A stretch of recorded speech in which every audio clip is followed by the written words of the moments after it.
My name is John de Koning. I work for a Ugandan NGO. It's called the Cross-Cultural Foundation of Uganda.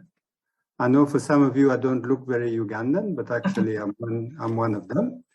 Hello, everybody. My name is Emily Drani. I also worked at the Cross-Cultural Foundation of Uganda for the past 14 years, ending last year, as the executive director, but also a co-founder with John. We co-founded this organization, mainly with the aim of promoting cultural heritage and its relevance to contemporary development. The NGO that we founded has been involved in quite a number of interventions to introduce and heighten the appreciation of culture in development. So we're not seeing culture and development as separate concepts, but one and the same. Time has moved on. Culture is often seen as something conservative, but even primitive in some contexts. So there is a case to be made that culture is still relevant, because there's not a lot of knowledge about documented information about culture in development. We've also made an effort to engage in contributing to pro-heritage policies. And so we've contributed to the national policy on culture, as well as the museums and monuments policy. But we've also been invited to contribute to the national development plans. As we founded the Cross-Cultural Foundation of Uganda, we came across the notion of ICH, Intangible Cultural Heritage, or as UNESCO now prefer to call it, living heritage. The work of UNESCO in the field of promoting and safeguarding ICH has been absolutely critical in the last few years. And since it was ratified in 2003, I think it's 180 states across the world that have ratified this convention. It is the most successful convention of UNESCO. CCFU, our organization, has been very proud to be associated with its implementation, because for some years, we've been accredited as an NGO to the convention. We've also developed training materials. We've also done consultancy work for UNESCO. So it's been a very productive relationship. In Uganda, there are a number of elements that have been inscribed under the lists of the convention. There are 6 of them. 5 of them have been inscribed under what is called the list of elements in need of urgent safeguarding, because they are threatened, because their sustainability cannot be ensured, and 1 under the representative list. One example of one of these elements is a dance and a music that comes from one part of the country where a particular type of trumpet is being used. Until recently, there were only 2 or 3 very old men who knew how to play these trumpets. Then the element was recognized. It was safeguarding. The government asked for a little bit of support from UNESCO, and the art has been revived by making sure that young people are now being trained to use these trumpets.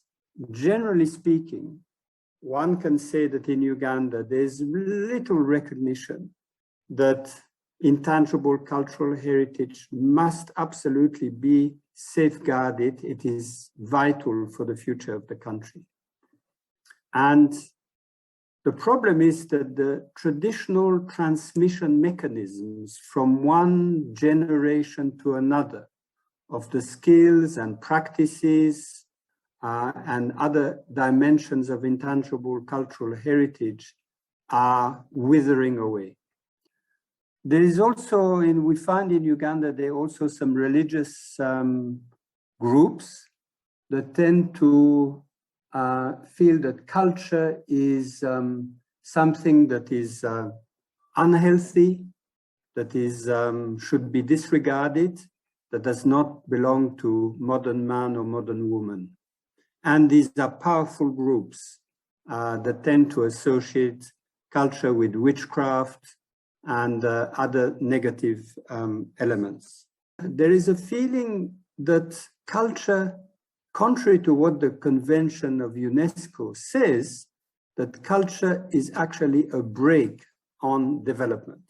So we are operating in this context where we need to constantly advocate, as Emily was saying, for the importance of culture, for the linkages between culture and development, and promoting documentation, promoting publicity about those interesting examples of where people are actually making an effort to safeguard their ICH or their living heritage. Emily was mentioning the community museums. There are about 25 of them. They are voluntary initiatives by families, communities that want to preserve their heritage for the younger generations. There are initiatives in schools to promote the heritage of youngsters.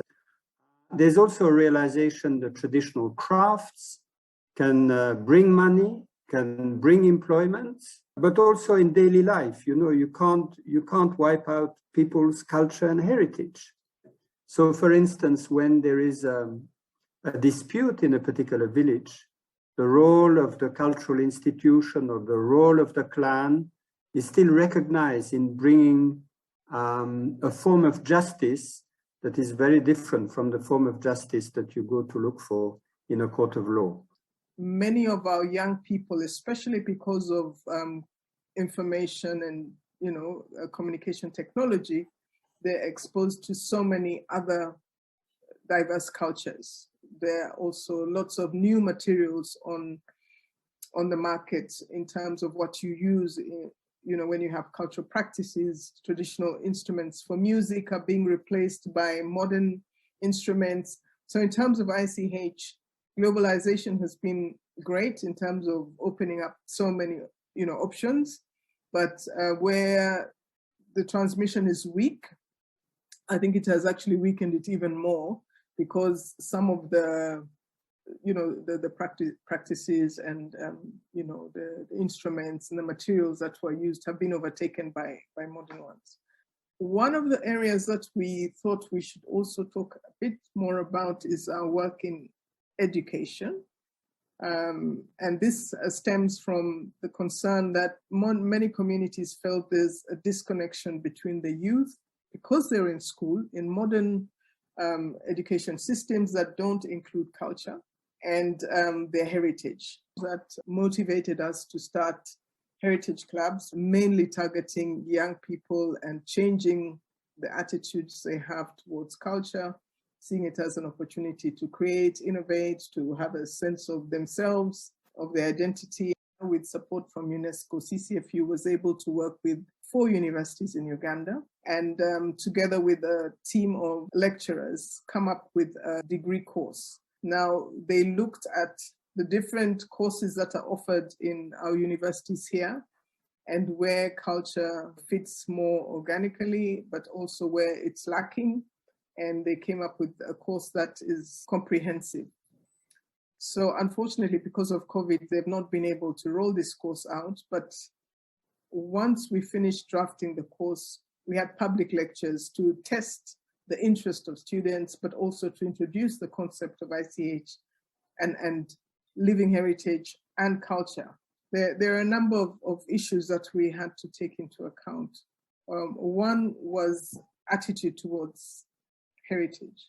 Culture wasn't part of the curriculum. It's not part of the content. So it's the attitude of the teachers, attitude of the students that needs to be changed to see culture as a resource. In Uganda, we have 65 ethnic groups. Some have been dominant historically and others have been marginalized historically. So there's always a concern about, are you going to dominate the minority further, or what exactly is the agenda? So we try to be neutral in the appreciation of cultural diversity. Linking culture to academic subjects and showing that they add value. So if you're speaking about conservation and you talk about traditional medicine or sacred sites, then you make a clear connection that there is a reason why people who are involved in culture would also want to make sure that the environment is protected. Learners at university level appreciate that the communities have a body of knowledge that they need, and they're able to work with them to generate that knowledge, to document it, to have it shared and publicized, but recognizing them as the source.